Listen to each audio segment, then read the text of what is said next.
Bernard Horsfall as Harry Lawson, and Geoffrey Banks as Professor Van Hardwig in A Journey to the Center of the Earth, the novel by Jules Verne, adapted for radio in 8 parts by Howard Jones. Part 4, The Central Sea. My name is Harry Lawson. I am a nephew by marriage of that now celebrated German scientist, Professor Van Hardwig.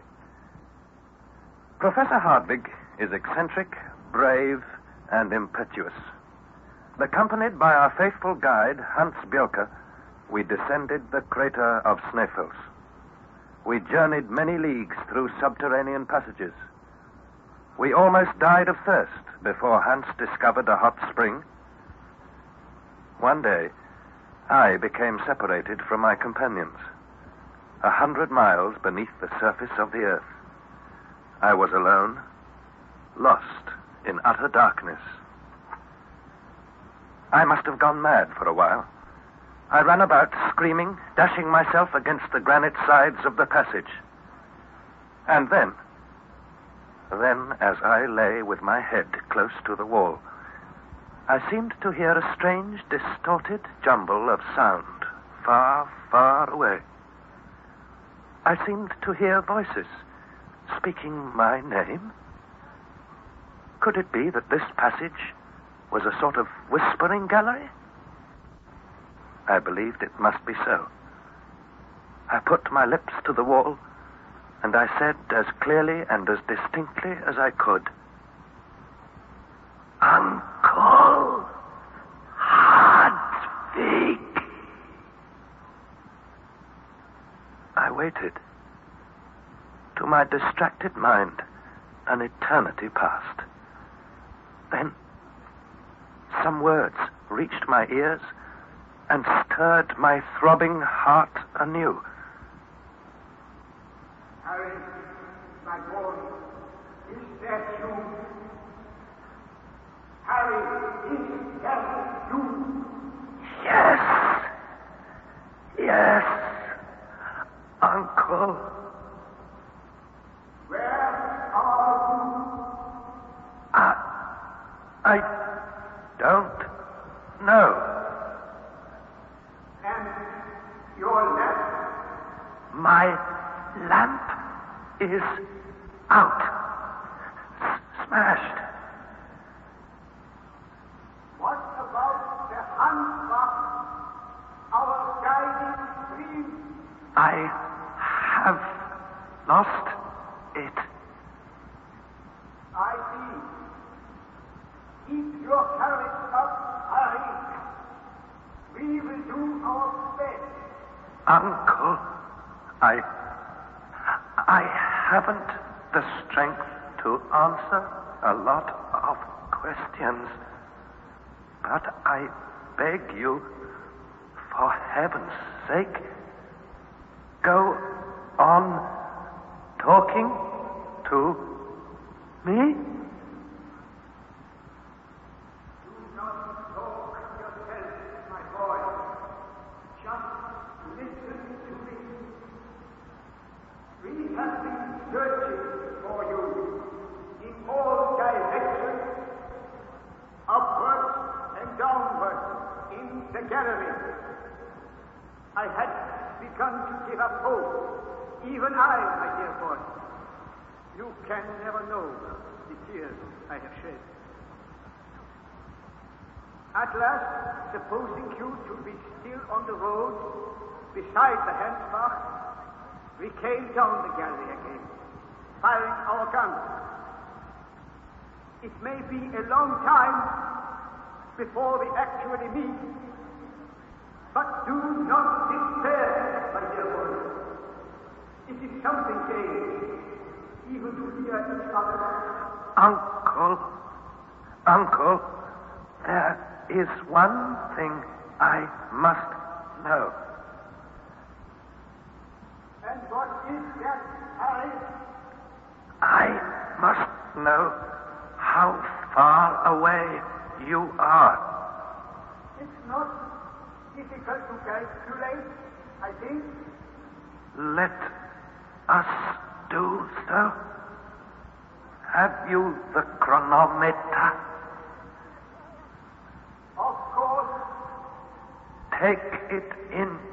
your hand. Speak my name and note exactly the second at which you speak. I will reply as soon as I hear your voice, and you will note how much time has elapsed when my reply reaches you. Very good. The meantime between question and answer will be the time taken by my voice to reach you. Yes. And so we can calculate the distance between us. Very ready, then. I am about to speak your name. I put my ear closer to the gallery wall, and as soon as I heard the professor speak my name, I put my lips to the wall and repeated it.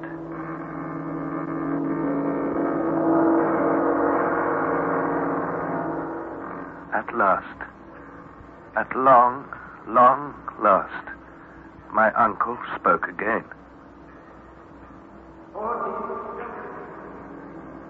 To avoid therefore take 20 seconds to reach me. Now allowing 1,020 feet for every second, we have 20,400 feet as the distance between us. That is a league and a half and 1/8 of a league. A league and a half? But that's 5 miles. We shall get over it, Harry. Depend on us. But in which direction? Will you ascend or descend? Listen carefully. I had reached a vast open space, a kind of bare crossroads with galleries in all directions. The galleries where you are now must necessarily bring you to these crossroads. So pull yourself together, Harry. Take it carefully and continue on your way. Walk if you have the strength. If you cannot walk, drag yourself along. Slide if nothing else is possible. The slope, I think, is steep, probably very steep, but do not fear. You will find strong arms to receive you at your journey's end. Now make a start, Harry. There's a good fellow. Very well. If you think that's best. Once I leave this spot, we shan't be able to talk any more. I'm starting off now. Goodbye, Uncle. Goodbye. Goodbye, Harry. Until we say welcome. Goodbye, Harry, until we say welcome. These were the last words I heard my uncle speak. I rose unsteadily to my feet, but I soon discovered that I could not walk, that I must crawl and drag myself along.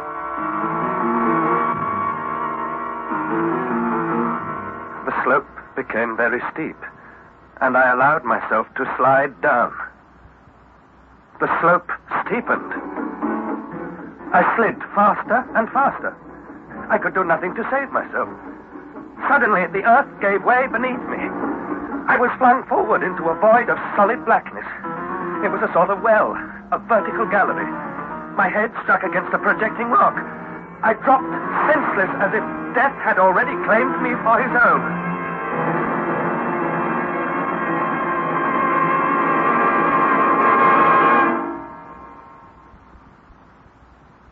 Presently, I opened my eyes. I was lying on some thick, soft coverlets, and all about me was a sort of twilight. And my uncle was watching, his eyes moist with tears, fixed steadfastly on my face. I must have spoken or made a sound of some sort, for he suddenly grasped my hand and uttered a cry of joy. Oh, he lives. He lives. Uncle! My dear boy, you are saved. Hans is saved. We were always sure he would be saved. Good day, Master Harry. Good day, Hans. Good day. Well, now that we've met again, tell me where we are. Tomorrow we will talk. I seem to have lost my bearings entirely. I can scarcely remember anything. Hello? What's wrong with my head? It is dressed and bandaged, that is all. Sleep now, and tomorrow we will talk. Yes, tomorrow we will tell you all you want to know. At least tell me now what the time is, and what day is it? The time? The day? Why, it is now 11 o'clock at night, and this is once more Sunday. Yes, this is Sunday, the 9th of the month of August. And that's quite enough. Harry, I forbid you to ask any more questions until the 10th. Which is tomorrow. Now it is best you sleep. Next morning, when I awoke, I immediately looked around me. My bed, which was made up of all our traveling rugs, was in an enchanting grotto where magnificent stalagmites glittered with all the colors of the rainbow. Beneath me was a floor of soft and silvery sand, and everywhere was hazy twilight.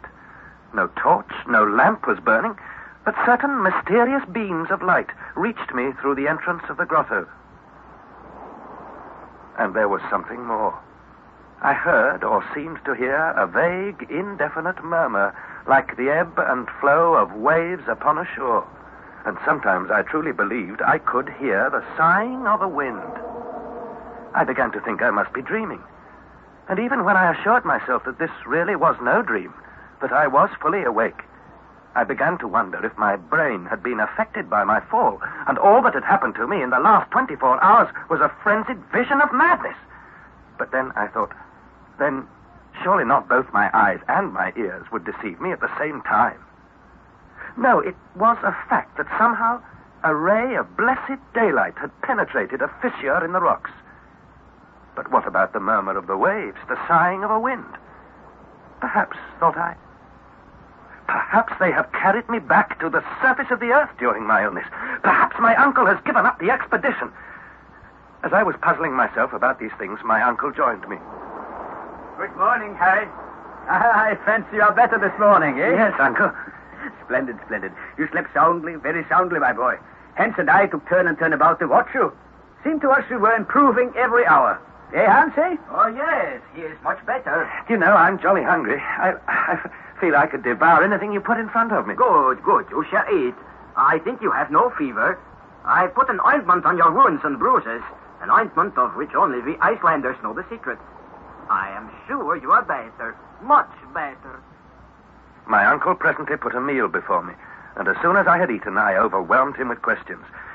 He told me that my providential fall had brought me to the bottom of an almost perpendicular gallery, and that I came down amidst a perfect shower of boulders, the smallest of which could easily have crushed me to death.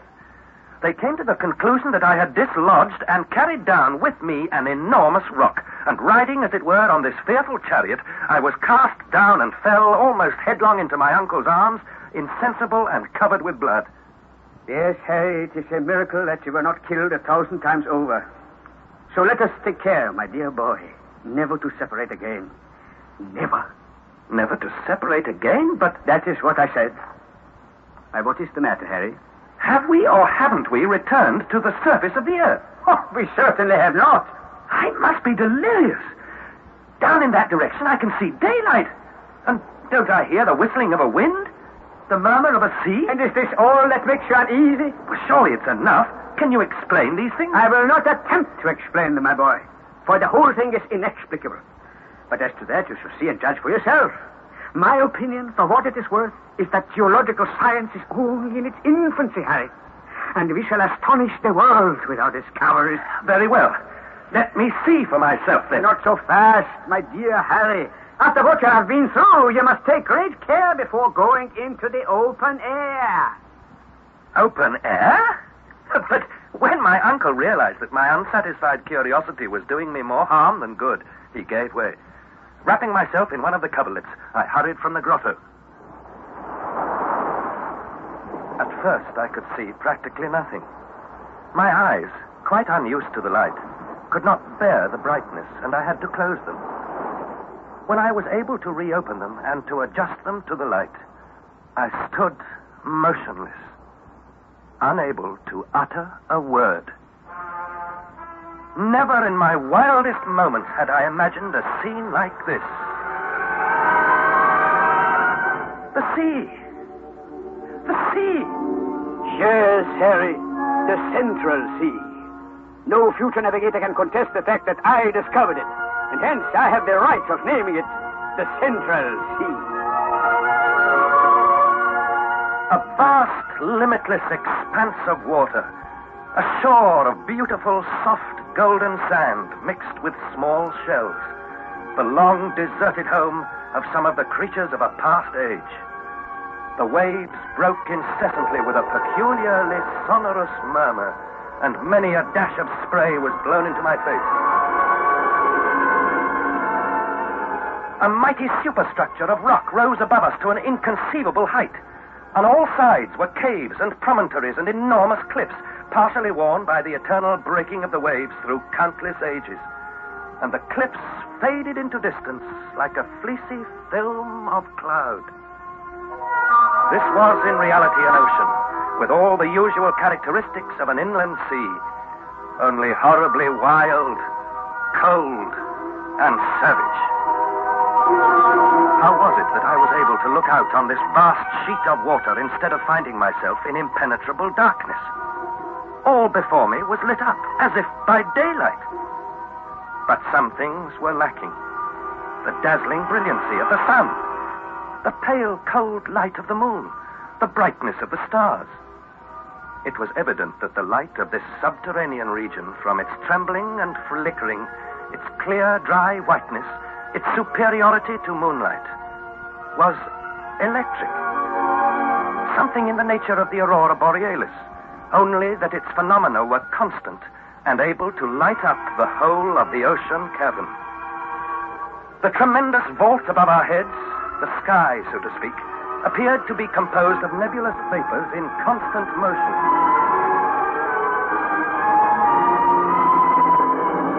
There were heavy and dense clouds rolling through the vault, partially concealing the roof. Electric currents produced an astonishing play of light and shade.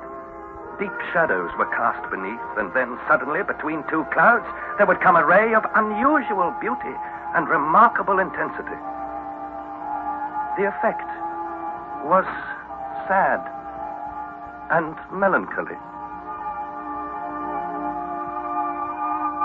Instead of a noble sky of blue studded with stars, there was about me a heavy roof of granite. In truth, we were imprisoned, confined, as it were, in a vast excavation. But it was impossible to make out the dimensions of the place. The shore on either hand widened rapidly and was lost to sight, and on the distant horizons a haze bounded our view. As to the height, we could see that it must be many miles to the roof. I felt, as I stood upon that mysterious shore, like some wandering inhabitant of a distant planet gazing upon a new world for the first time. I gazed, I pondered, I admired, all in a state of stupefaction, not unmingled with fear. My uncle, who had been watching my face anxiously, now smiled with satisfaction. Ah, splendid. You are getting some color back into your cheeks, my boy. Am I? The air smells good, doesn't it? Yes, Harry. Breathe it in. Breathe deeply. Uncle, How long were we in those fearful tunnels? I mean, how long since we descended the crater of Sneffels? 47 days. 47? The longest days of my life. Oh, come now. We have achieved great things. Do you feel strong enough to stroll up and down for a little? Yes, of course. That's the way. Yes, take my arm, my boy. Slowly now, slowly. We began to walk along the shores of this great lake. After we had walked about 500 yards, we rounded a steep promontory and found ourselves close to a lofty forest. It consisted of straight trunks with tufted tops in shape like parasols. The wind seemed to have no effect upon them, for despite a tolerable breeze, they remained as still and motionless as if they were made of stone. We hastened forward, and I said, "What trees are these, Uncle? I've never seen anything like them." Oh, I am sure you have. It's a forest of mushrooms. Mushrooms? Thousands of mushrooms? 40 feet high?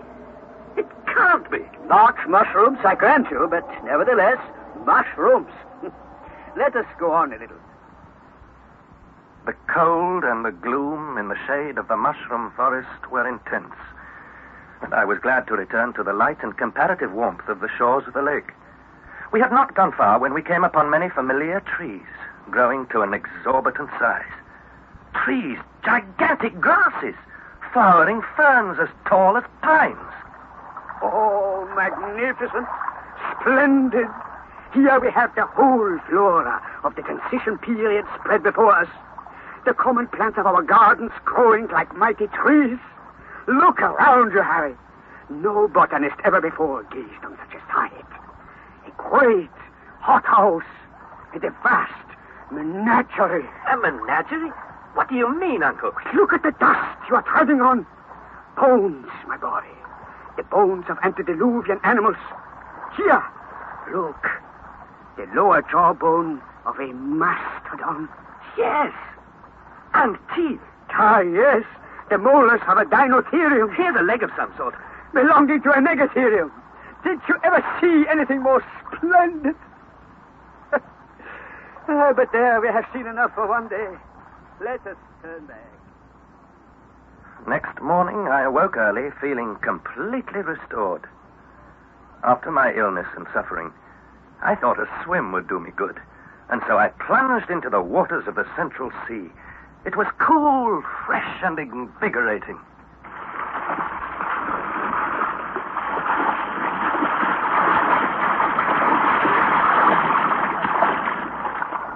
Oh, you've been for a swim, eh, Master Harry?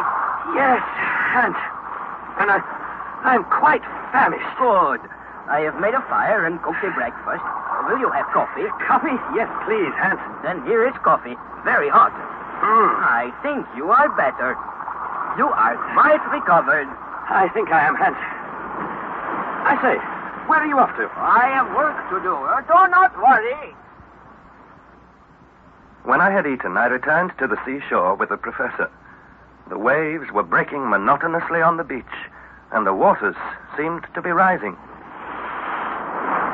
I imagine the tide is almost at flood. The tide? Do you mean that the sun and the moon exert a pull on this sea? Why not, pray? You can see by this foam that the tide rises at least 10 or 12 feet. The tides, the winds, the clouds. It's marvelous. Oh, on the contrary, it's quite natural. I suppose you might say nothing's impossible. If you won't accept the theory of the Earth's central heat, that is, the deeper you go down, the hotter. Oh, we have discussed that a dozen times. Sir Humphrey Davy did not accept it, and everything we have seen justifies him. Nothing is impossible. It's hard to believe. I must try fishing in this sea, Uncle. Perhaps I shall discover some unknown species of fish. Have you any idea where we are? 350 leagues from Iceland. Over 1,000 miles? What about our direction? Still going to the southeast with a western declination of 19 degrees, 42 minutes. How far down are we? We are now exactly 35 leagues, more than 100 miles beneath the surface of the earth. So we're now probably beneath the Scottish Highlands. The Grampian Hills are over our heads. Yes, but you need not fear that the vault will fall down and crush us. The mighty architect of the universe is safe and certain in his handiwork. I'm not afraid of that, Uncle. But tell me, now that we've seen these wonders and talked about them, what are your future plans? What do you mean, my future plans? I mean, isn't it time we were thinking of returning to the surface? Go back? Surely you're not thinking of anything so stupid, so cowardly? My intention is to continue our journey. So far we have been singularly lucky, and I hope we shall be more so in the future. You intend to cross this sea? Certainly. How? I am not going to swim it, as Leander swam the Hellespont, I assure you. But it stands to reason there's a limit to the extent of the sea. Then how far away is the farther shore? Oh, I imagine it is some 40 or 50 leagues away, more or less. But we have no time for further discussion. We shall embark tomorrow. Embark? Where's the ship we're going to embark on? Who said anything about the ship? My dear Harry, if you were to listen instead of talking so much, you would hear... Yes? What would I hear? Well, listen. That's Hans. Hans! Hans! You speak, Master Harry? What are you making? Oh, you like this? What are you making? A raft, Master Harry. A raft, that's what it is.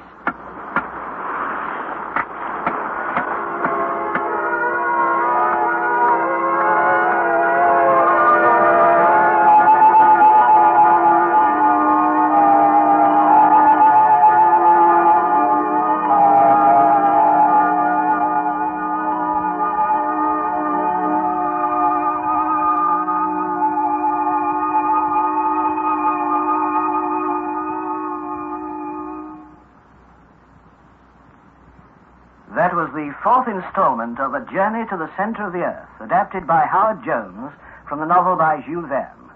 The cast was as follows. Harry Lawson was played by Bernard Horsfall, Professor von Hadwig by Geoffrey Banks, and Hans Bjolke by John Daglish. It was produced in the north of England by Trevor Hill. Next Thursday at 5:25 in Storytime on Radio 4, you can hear the fifth installment, and it's called The Battle of the Monsters.